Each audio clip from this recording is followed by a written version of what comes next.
የካፖዌራው ንጉሥ በሊንከናይ ትምህርት ቤት ደጃፍ ላይ ቆሟል። በተሰባበሩ የመስኮት መስታወቶችና ሰላምን ማስከበር ባቃታቸው ጥበቆች ተከቦ ይታያል። አካሉን እንደ መሳሪያ መንፈሱን ደግሞ እንደ ቤተ መቅደስ የቀረጸበት የብራዚል ጫካዎች ውስጥ ዓመታት አሳልፏል።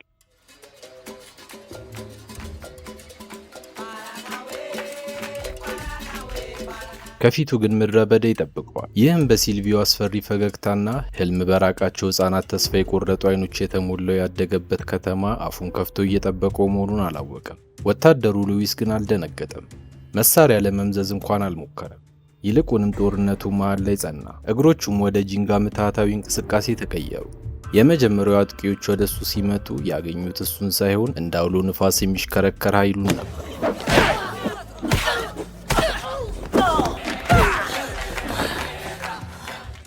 ታሪኩ የሚጀምረው በፀሐያማዋ ብራዚል ሲሆን የአሜሪካ የጦር ኃይል ልዩ ኮማንዶ የነበረው ሉዊስ ወታደራዊ ግዴታውን አጠናቆ ወደ አገሩ ለመመለስ በሚዘጋጅበት ወቅት ነው። ሉዊስ በቆይታው የብራዚልን ባህላዊ የውጊያ ጥበብ ድብና አድርጎ በልቶታል።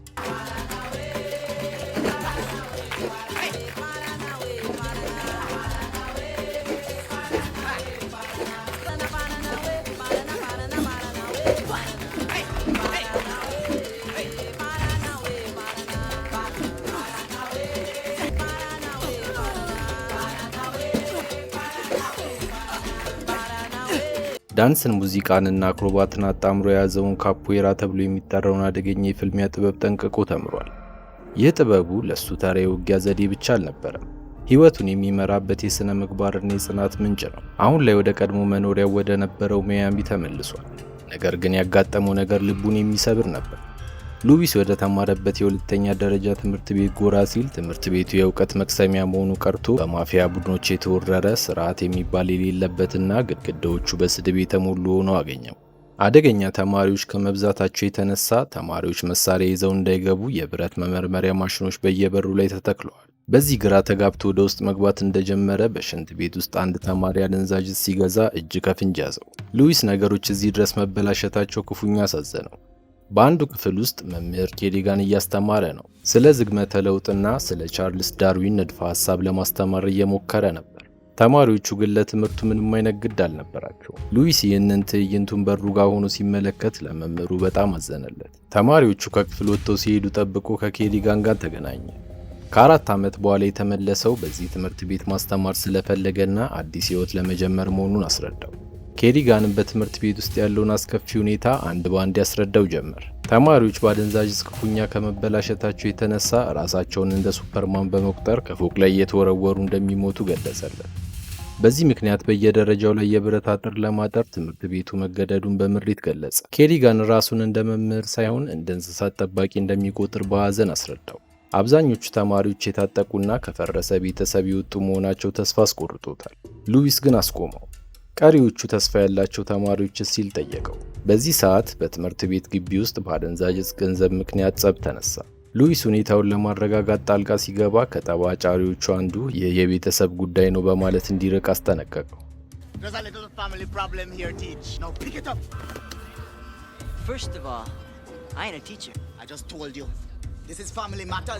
እሱ ግን በቆራጥነት ቆመ።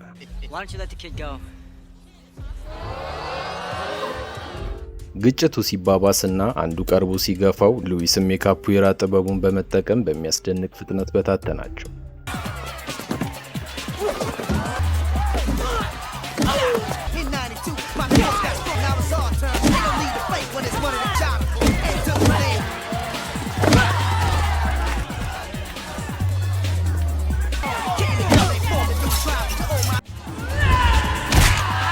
ይህ ትዕይንት በተማሪዎቹ ዘንድ ትልቅ አድናቆትን ፈጠረ። ትዕይንቱን የተመለከተው ኬሪጋንም ሉዊስ ለእነዚህ አመፀኛ ተማሪዎች የካፖዌራ አሰልጣኝና አማካሪያቸው ሆኖ እንዲመደብ ሀሳብ አቀረበ።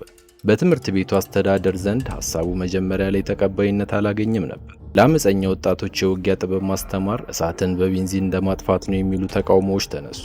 ሆኖም የቀድሞ የክፍል ጓደኛው አሁን መምህር የሆነችው ዲያና ሉዊስ በኬሪጋን እርዳታ እንዴት ሕይወቱ እንደተለወጠ ምስክርነቷን ሰጠች። በመጨረሻም ርዕሰ መምህሩ ሉዊስን ለመፈተን ተስማሙ። በሚቀጥለው ቀን ሉዊስ ከኬሪጋን ጋር በመሆን አንዱን የተተወ የእሳት አደጋ መከላከያ ጣቢያ ወደ ካፖዌራ ማሰልጠኛ ለመቀየር ሥራ ጀመሩ። ቀኑን ሙሉ ቦታውን ሲያስተካክሉ ውለው ወደ በሩ ማምራት እንደጀመሩ በ12 ተማሪዎች የተሞላ አውቶቡስ ቦታው ላይ ደረሰ። አሉ የተባሉ በጥባጮች በመሆናቸው ትምህርት ቤቱ የመጀመሪያውን ሙከራ በእነሱ ለመጀመር ወስኖ ነበር የመደባቸው። ገና ከመውረዳቸው በትዕቢት አብጠው ጸብጸብ እያላቸው ነበር። ሉዊስ ግን በትዕግስት አስገባቸው። ርዕሰ መምህሩ በእሱ ዋስትና ስልጠናው እንዲፈቀድለት ስላደረገ አደራ ስሜን እንዳታጠፋው ብሎት ወደ ስራው ተመለሰ። በማሰልጠኛው ውስጥ ተማሪዎቹ ዘፈን በሰፊው ለቀው እየተዝናኑ ይገኛል። በተለይም ኦርላንዶ የተባለው ተማሪ እልህ ውስጥ በመግባቱ ከሌላው ጋር ትርምስ ሲፈጥር ሉዊስ ስልጠናውን ለመጀመር እየተዘጋጀ ነበር። ወዲያው ሬዲዮን የያዘውን ተማሪ ሌላ ካሴት ሰጥቶ ድምፁን እንዲጨምር ጠየቀው። ከዛም የዘፈኑን ሪትም እየተከተለ የካፖኤራ መሰረት የሆነውን ጂንጋ የተባለውን እንቅስቃሴ ማሳየት ጀመረ። ተማሪዎቹ መጀመሪያ ላይ ያፌዙበት፣ እንቅስቃሴውም እንደ ዳንስ በመቁጠር እነሱም በራሳቸው ስታይል እየደነሱ ይሳለቁበት ጀመር። ኦርላንዶ የተባለው አመፀኛ ግን ከዚህ በላይ መታገስ አልፈለገም። ሙዚቃውን ለማጥፋት ወደ ሬዲዮኑ ሲጠጋ ሉዊስ ቀደም። ኦርላንዶ ደሙ ፈላ። ድንገት ቢላውን አውጥቶ ሲሰነዝርም ሉዊስን በሚያስደንቅ ቅልጥፍና በማምለጥና መልሶ በማጥቃት በቀላሉ ተቆጣጠረው።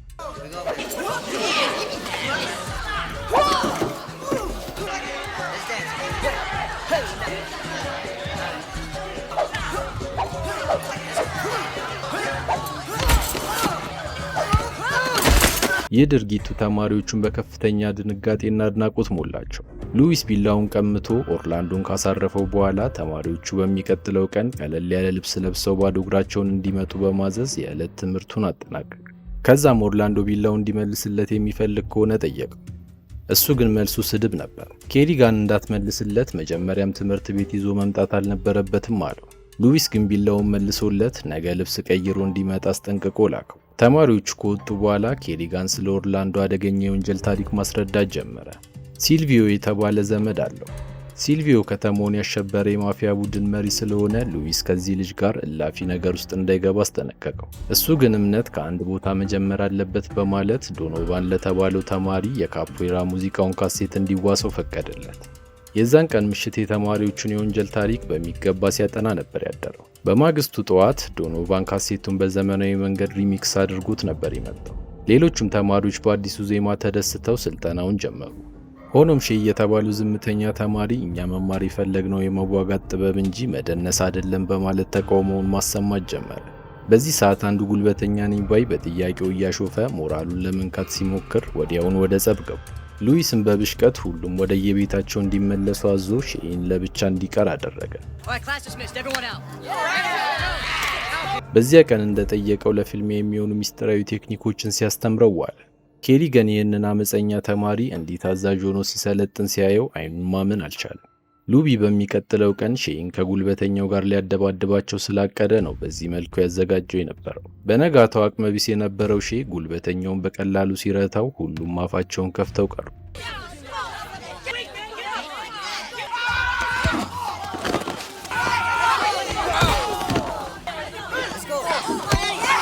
ከወደቀበት መነሳት እንኳን አልቻለም።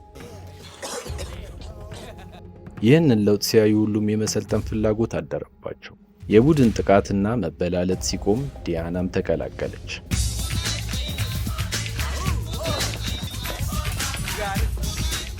ሉዊስ ቤሪምባው የተባለውን የሙዚቃ መሳሪያ አስተዋወቀ። እንዲሁም ሮዴ የተባለው ክብ የመፋለሚያ ሜዳ ትርጉም አስረዳቸው። መከባበርን፣ የአስተሳሰብ ስፋትን እና ራስን መግዛት የሚያስተምር መሆኑን ገለጸ።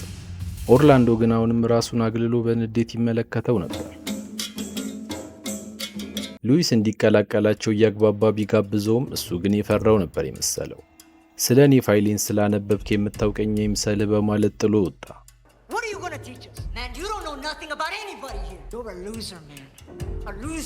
እሱ ግን ተስፋ አልቆረጠም።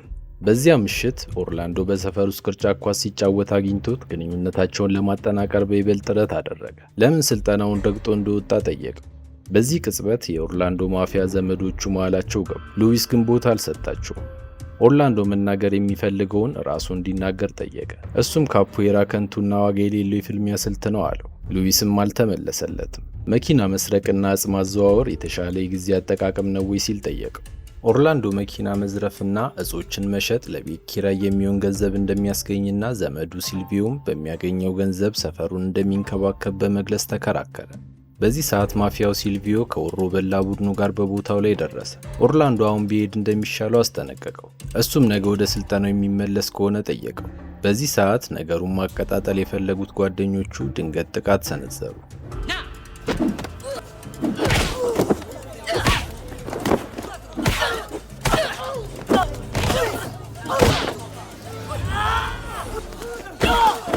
እንቅስቃሴውን ከርቀት እየተመለከተ የነበረው ሲልቪዮ የሉዊስ ችሎታ ስላስገረመው ለቡድኑ አባላት ስልጠና እንዲሰጥ ጠየቀው። ከተስማማ ከፍተኛ ገንዘብ እንደሚከፍለው ቃሉን ሰጠው። እሱ ግን በጭራሽ እንደማያደርገው እንቅጩን ነገረው። ሲልቪዮ በዚህ ደስተኛ አይመስልም። በከተማው ውስጥ እሱን እምቢ የሚል ሰው እስካሁን አልነበረም። በሁለቱ መካከል የነበረው ውጥረት ወዲያውኑ ወደ ግጭት ተለወጠ። ይህ ማፊያ በሪዮ ዲ ጄኔሮ አስከፊ ሰፈሮች ውስጥ ያደገና በካፖኤራ የሰለጠነ መሆኑን ያወቀው አሁን ነው።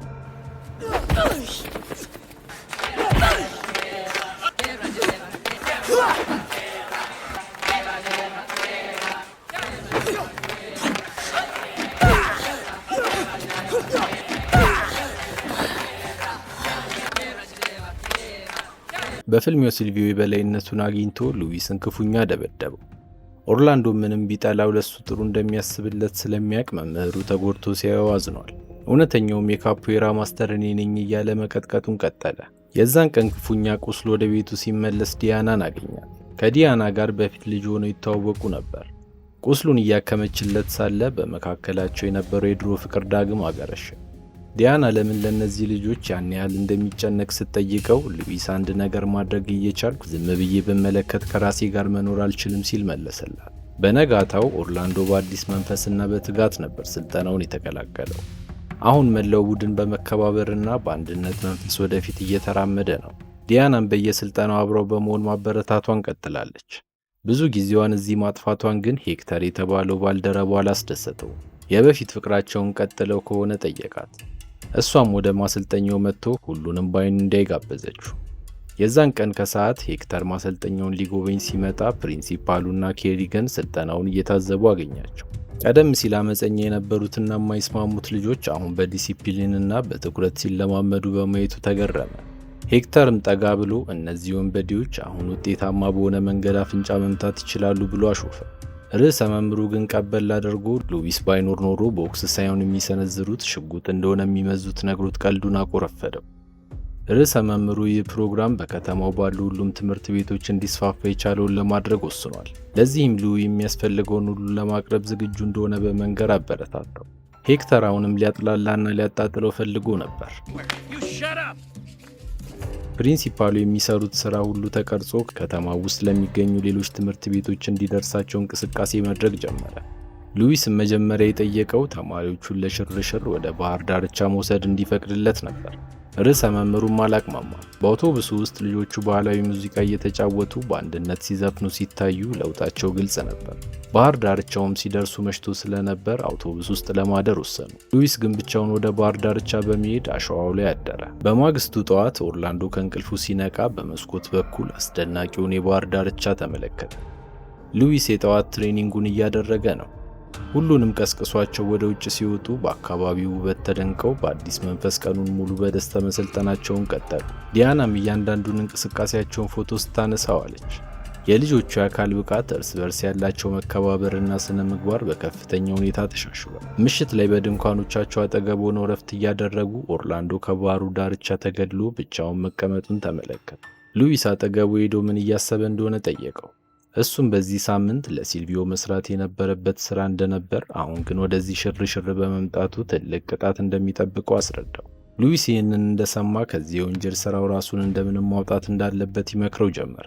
ኦርላንዶ ከህገወጥ ስራ ውጪ ለምንም ነገር እንደማይጠቅም ቢሰማውም ሉዊስ ግን ዓለምን እስከ መረጣት ድረስ ሰፊ እድሎች ይዛ እየጠበቀችው እንደሆነ ገለጸለት። እስካሁን ለመምረጥ ያላጋጠመውን አዲስ የህይወት ምርጫ እያቀረበለት እንደሆነ ነገረው። ከሽርሽሩ የዛን ቀን ሲመለሱ ሲልቪዮና ቡድኑ ሰዓት ለብሰው ሰዓት ጎርሰው በትምህርት ቤቱ በር ላይ እየጠበቋቸው ነበር።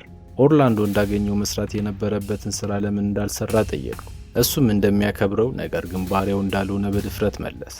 ይህን እንደሰማ በጥፊ አጋጨው። ሼይ ጣልቃ ለመግባት ሞክሯል። ሲልቪዮ ግን አመናጭቆና ሰድቦ ዞር አደረገው። ኦርላንዶ ወዲያውኑ ወደ ስራው እንዲመለስ በቁጣ ሲያስጠነቅቀው እሱ ግን በጭራሽ አለ። ሉዊስ በዚህ መሃል ጣልቃ በመግባት ኦርላንዶ መሄድ እንደማይፈልግ ነግሮ እንዲተወው በንዴት ሲናገር ሲልቪዮ በሸቀ። ኦርላንዶን ያሳመጸበት እሱ መሆኑን ለመረዳት ጊዜ አልፈጀበት። በዚያው ቅጽበት ፊቱን ወደ ዲያና ዞረ።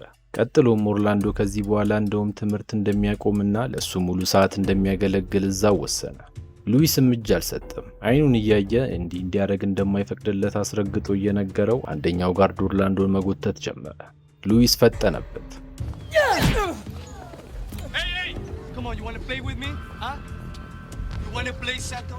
ሁሉም ለድብድብ እየተዘጋጁ ፖሊስ በመምጣቱ ግን ወዲያውኑ ተረጋጉ። ሲልቪዮ ወደ ትምህርት ቤት እንዳይቀርብ በፍርድ ቤት ማስጠንቀቂያ እንደተሰጠው ያወቁት ፖሊሱ ቀርቦ ወደ መኪናው እንዲመለስ ሲያስጠነቅቀው ነበር። ኦርላንዶም ከቤተሰቤ ጋር መጣላት አልችልም በሚል ምክንያት ከሲልቪዮ ጋር ለመሄድ ተገደደ። ሲልቪዮ ዝም ብሎ አልሄደም። ጦርነት ከፈለገ በቅርቡ እንደሚያገኘው ምሎለት መንገዱን ቀጠለ። የዛን ቀን ምሽት የሲልቪዮ ቡድን በትምህርት ቤቱ ላይ ጥቃት ለመሰንዘር ሲያቅዱ አመሹ። የሉዊስ ቡድን የብዙ ተማሪዎች ቀልብ እየሳበ በመምጣቱ በሽቀዋል። በማግስቱም ትምህርት ቤት ውስጥ ድምፃቸውን አጥፍቶ በመግባት ንብረቶችን ማውደብ ጀመሩ። መስታወቶችን ሰባበሩ። እንዲሁም ምንም የማያውቁ ተማሪዎችን ሲደበድቡ አሉ። በዚህ ግርግር መሃል ሲልቪዮ ዲያናን በመኪና ማቆሚያ ቦታ ላይ ሲያገኛት ደግሞ ደስ አለው። ለሉዊስ መልእክት እንድታስተላልፍለት ፈልጓል። ግዛቱን መውሰድ ከፈለገ በምላሹ እሱም የራሱ የሚለውንና የሚወደውን ነገር እንደሚወስድበት አሳውቋት ሄደ። ቀጥሎ ኬሪጋን ክፍል ውስጥ ገብተው እቃዎችን መስበር እንደጀመሩ ኬሪጋን ደርሶ ፊት ለፊት ያገኘውን በአንድ ቦክስ ዘረረው። መጨረሻው ግን አላማረም። ሲልቪዮ በቀላሉ መሬት ላይ ጥሎት ክፍል ውስጥ ነዳጅ ማፍሰስ ጀመረ። በመጨረሻም እሳት ለኩሶ መምህሩ ራሱን እንደሳተ ትቶት ወጣ። በተመሳሳይ ሰዓት ሼና ጓደኞቹ በመመገቢያ አዳራሽ ተቀምጠው ጭሱን ሲያዩ ወደ ክፍላቸው ሮጡ። መምህር ኬሪጋን ዙሪያውን በእሳት ተከቦ መፈናፈኛ አልነበረው። ተማሪዎቹ ምንም ሳያቅማሙ ነበር ተረባርበው ከእሳቱ ያወጡት። በዚህ ሰዓት ዶኖቫን የተባለው ተማሪ የካፖኤራ ሙዚቃ መሳሪያው ክፍል ውስጥ እንዳለ ትዝ አለው። እሳቱ ኃይል እየጨመረ መሄዱን ቢያስተውልም የሙዚቃ መሳሪያውን ለማውጣት ሲል ዘሎ ገባ። ሆኖም መውጣት አልቻለም። መተንፈስ አቅቶት እዛው ራሱን ስቶ ወደቀ። ሼ ጓደኛውን ለማዳን ሞክሯል። ጣሪያው ተንዶ መንገዱን ስለዘጋበት ግን አልቻለም። ትምህርት ቤቱ በዚህ መልኩ እየተናወጠ ሉዊስ ደረሰ። የእሳት አደጋ ሰራተኞች ህንፃውን ከበውት እሳቱን ለማጥፋት እየተሯሯጡ ነበር። የሚያደርገው ጠፋው። እየጮኸ ወደ ውስጥ ሲገባ ዶኖቫን ወለሉ ላይ ህይወቱ አልፎ ነበር ያገኘው። እዚህ ልጅ ላይ ትልቅ ተስፋ ነበረው። በዚህ መልኩ መሞቱ ልቡን ክፉኛ ነበር የሰበረው። ውጪ ላይ ጋዜጠኞች ትምህርት ቤቱን ወረው ትልቅ መነጋገሪያ ርዕስ ሆኗል። ርዕሰ መምህሩን ቦታው ላይ እንደደረሱ ከተለያዩ አካሎች ትልቅ ጫና ደርሶባቸው ነበር። የካፖኤራ ስልጠና እየተሰጣቸው የነበሩት ተማሪዎች ለብጥብጡ ተጠያቂ መሆናቸው ነበር ሚዲያው የሚያትት። እሱም አሉባልታውን አምኗል። በዚህ ምክንያት በንዴት ዳግመኛ ወደ ትምህርት ቤቱ እንዳይመለስና ስልጠናው ከዚህ በኋላ እንደማይቀጥል በግልጽ ተናግሮ አሰናበተው። ዲያና ልትከራከርለት የቻለችውን ያክል ሞክራለች። ልጆቹ ከስልጠናው በኋላ ትልቅ ለውጥ እንዳሳዩ ለማስረዳት ብትሞክርም ሰሚ አላገኘችም። የዛን ቀን ሉዊስ በአዘን ተሞልቶ ትምህርት ቤቱን ለቆ ሲወጣ ሼን አገኘው። ሲልቪዮና ቡድኑ እያደኑት እንደሆነ ነግሮት ራሱን እንዲጠብቅ አስጠነቀቀው። የዛን ቀን ምሽት ላይ ደግሞ ኦርላንዶ ተደብድቦና ቆስሎ በድብቅ ወደ ቤቱ መጣ። ከሲልቪዮ ጋር አለመግባባት በመፈጠሩ እንደደበደበው በመንገር እሱንም እያፈላለጉት ስለሆነ ሳይረፍድበት ከዚህ ከተማ እንዲጠፋ ለመነ። ሉዊስ ግን እንደውም ደሙ ፈላ። ይህ ያደገበት ከተማ መሆኑን አስታውሶ ማምለጥ አማራጭ እንደማይሆን ግልጽ አደረገለት። ከዛ በኋላ ኦርላንዶ ሲልቪዮ ህገወጥ ስራዎቹን የሚሰራበት እያንዳንዱን አድራሻ በካርታ ላይ ለይቶ ምልክት አስቀመጠለት። በመጨረሻም ፖሊስ እንኳን ሊያስቆሙ ያልቻለውን ወንበዴ ብቻውን ምን ሊፈጥር እንዳሰበ ሲጠይቀው ሉዊስ እስከ መጨረሻው ዋጋዋለሁ ሲል መለሰ። ኦርላንዶ በዚህ ከቀጠለ እንደሚሞት አረጋገጠለት። ሉዊስ ግን በዶኖቫን ሞት ምክንያት ጥልቅ ሐዘንና ቁጭት ውስጥ ስለነበረ ቆርጦ ተነስቷል። የዛን ቀን ሲልቪዮን ለመበቀል ወደ መጀመሪያው አድራሻ አመራ። ቦታው የሰረቁትን መኪኖች የሚያርዱበት መጋዘን ነበር። በጨለማ ውስጥ ተደብቆ በመግባት በስራ ላይ የነበሩትን ሁለት የሲልቪዮ ቅጥረኞች አንድ በአንድ ለቀማቸው። ንዴቱ ፊቱ ላይ በግልጽ ይታይ ነበር። በመጨረሻም መጋዘኑን በእሳት በማጋየትና የሲልቪዮን ንብረትን በማውደም ይህንን መልእክት ለአለቃ አድርስልኝ በማለት ጥሎ ወጣ። ሲልቪዮ የወደመውን ንብረት ሲመለከት በንዴት ጦዘ። ያለውን የሰው ኃይል በሙሉ ሰብስቦ ሉዊስን ካለበት በህይወት አድነው እንዲያመጡለት ትዕዛዝ ሰጠ።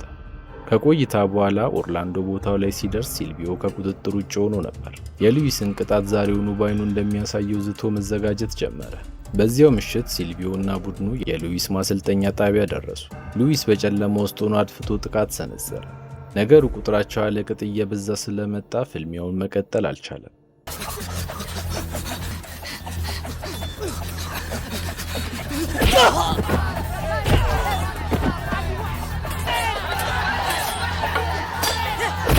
በመጨረሻ ተሸንፎ ራሱን ሳተ። ቅጥረኞቹ ሊገሉት እየተዘጋጁ ሲልቪዮ ግን በሕይወት እንዲያመጡት ስላዘዘ እየጎተቱ ፊት ለፊቱ አቀረቡ። ሲልቪዮ ሁሉም በተሰበሰበበት ሊያስወግደው መዘጋጀት እንደጀመረ ግን ያልተጠበቀ ክስተት ተፈጠረ። 12ቱ የሉዊስ ተማሪዎች ነጭ ልብስ ለብሰው በሙሉ ትጥቅ ቦታው ላይ ተገኙ። መምህራቸውን ለመውሰድ እንደመጡም ገለጹ።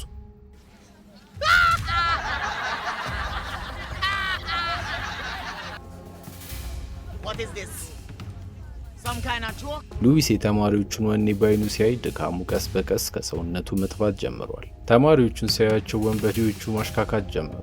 ከመሃላቸው አንዱ ደካማ የሚመስለውን ተማሪ መርጦ ሊያሸማቀቀው ተጠጋ። ሆኖም አንድ ምት ብቻ በቂው ነበር። ሲልቪዮን ግን ያበሸቀው ኦርላንዶ ከተቃራኒው ቡድን ጋር አብሮ መቆሙ ነበር። ደሙ ፈልቶ ወደ ቤተሰቡ እንዲመለስ አስጠነቀቀው። እሱ ግን ማንነቱን አሁን በሚገባ ተረድቷል። በጭራሽ ከጎኑ እንደማይፋለም ነግሮት ያልተጠበቀ ምት አሳረፈበት። እሱም ያለ ራዕይ መደብደብ ሲጀምር ሉዊስ ከኩያው ጋር እንዲፋለም ነግሮት ጉልበቱን ሰብስቦ ቀረበ። ፍልሚያው የተለየ ነበር።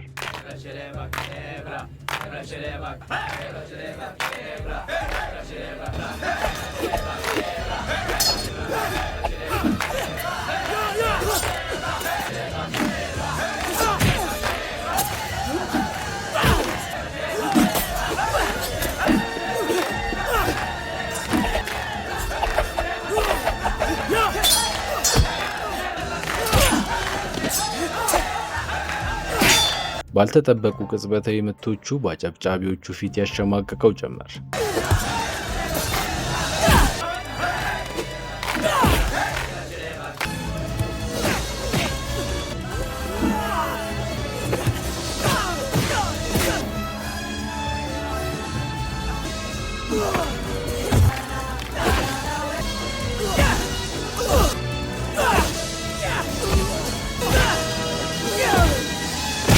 በመጨረሻም ድል ነሳ። ሆኖም አልገደለውም።